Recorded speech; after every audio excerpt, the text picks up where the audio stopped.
Charles III a eu droit à son tout premier Trooping the Colour en tant que roi ce samedi 17 juin. Une journée historique pour lui, qui a bien failli être gâchée par un animal un poil fringant. Le mauvais caractère de Charles III n'est pas une légende. Dès qu'il est devenu roi, le fils d'Élisabeth II s'est fait remarquer par son impatience face à son stylo qui fuyait.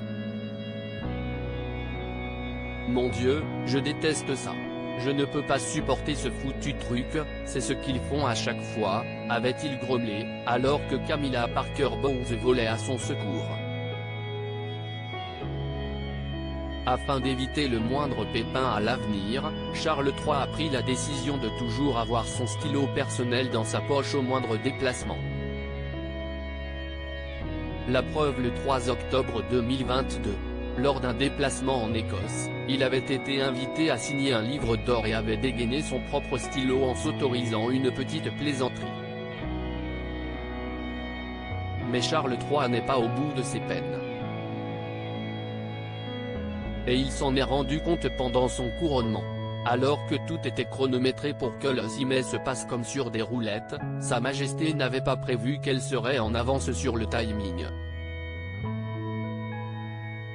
Résultat, Charles III et Camilla sont arrivés avant le prince William et Kate Middleton et ont dû les attendre afin de pénétrer dans l'abbaye de Westminster. Ce jour-là, tout le monde avait remarqué que le roi était particulièrement irrité face à ce contretemps.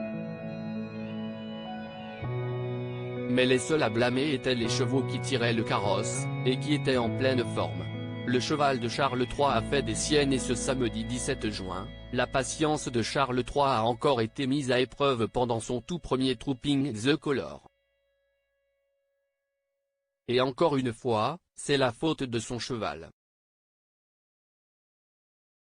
Assis sur le dos de son destrier, appelé Noble, le roi a eu beaucoup de mal à canaliser l'animal, comme expliqué par l'experte royale Judy James.